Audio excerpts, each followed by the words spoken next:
Oh, good morning.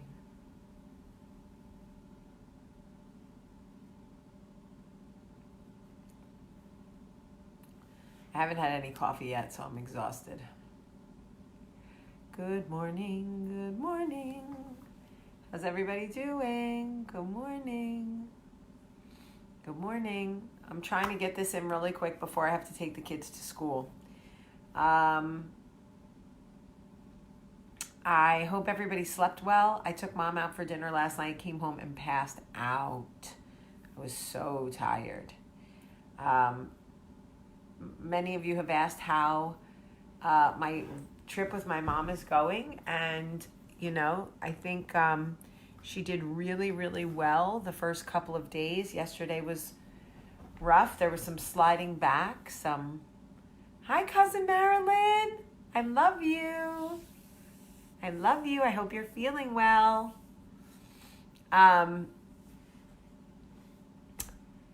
She started sliding back yesterday. Crossing boundaries, acting neurotic. So we agreed that the best length of time for mom to come visit is 4 days tops. Anything more than that, and it just gets really difficult for us. But I did want to bring one thing up to you that we talked about at dinner last night that I think is really, really, really important. My mom and I were talking about my dad. As many of you know, my father passed away when I was 17. My parents were still married, and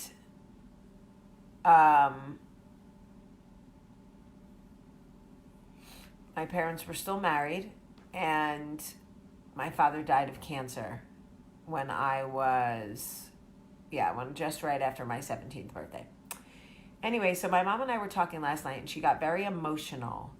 And she said that she believed that God took my father because she didn't appreciate my father while he was alive.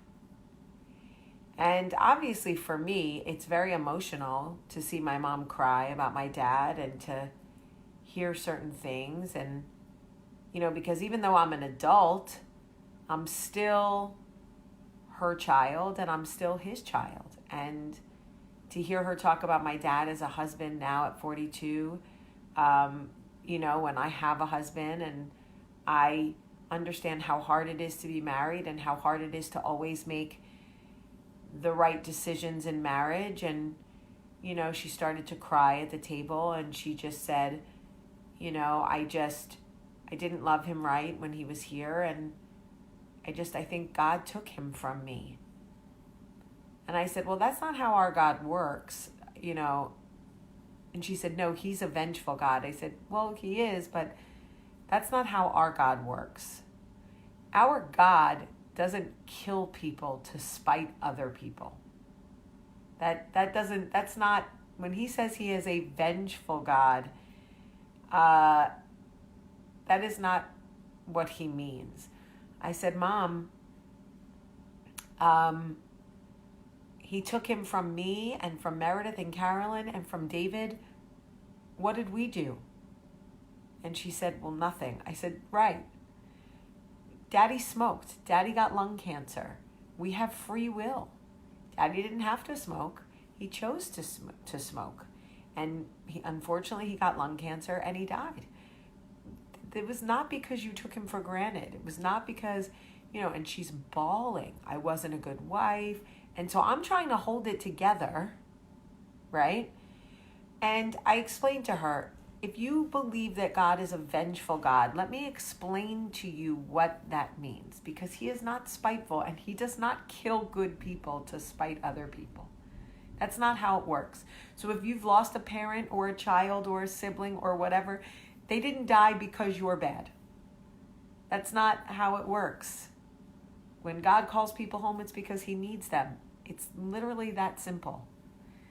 But I said to her, if you still have emotional unrest, if you still have guilt, I'm not talking about sadness. I'm not talking about grieving, right? But it's been years 25 years. And I said, Mom, or 26, I don't know. This October will be 26. I said, Mom, if you are holding on to guilt or holding on to emotional unrest, that is your punishment. And it's not coming from God. That is what you are inflicting on yourself. Like, you need to set yourself free. You didn't cause Daddy's death. Your wife skills are not, God isn't vengeful in that way. And it breaks my heart that she has been holding on to that for so long. I can't imagine feeling guilty for the death of somebody for 26 years and believing that because you stayed out late some nights, or you talked on the phone with your girlfriend instead of visiting with your husband. Like, should we take everybody, should we make them a priority while they're here? Of course. But do we all take people for granted at different times? Of course. God doesn't kill people because of our behavior. That's not how it works. And to see her so distraught, I just thought there may be other people in the world who are in our community who are holding on to pain, holding on to guilt, because they feel they are partially responsible for something. And,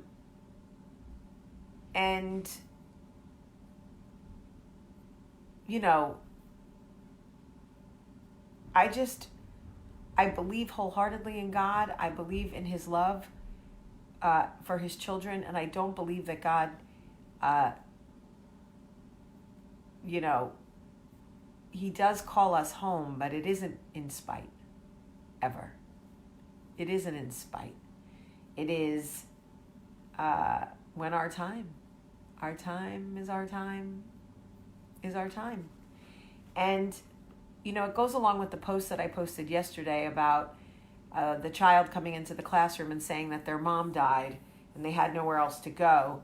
You never really know anyone else's story. You never really know what they're holding on to, or what keeps them up at night, or what gets them out of bed early in the morning. And really, we need to try to be kind to each other, because this world is not a kind place. It just isn't. It's not a kind place. Hey, baby. It's been 10 minutes. Great. Everybody put their iPads up. Get your backpacks.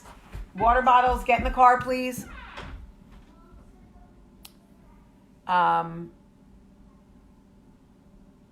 Anyway.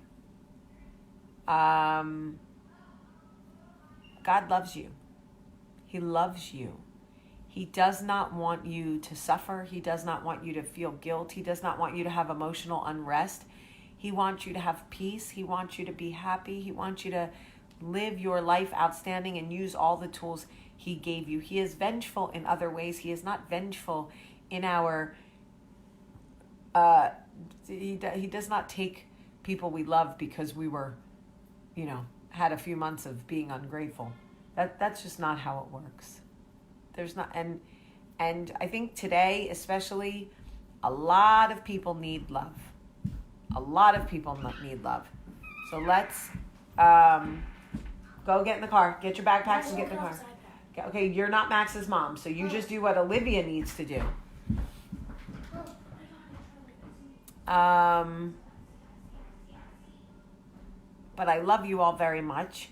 And today's Taylor's last day at the office, so it will be bittersweet for me. And I'll probably do a video later from the office. I love you guys so much today. So much. I love you more today than I did yesterday. I love you more today than yesterday. Have a great day.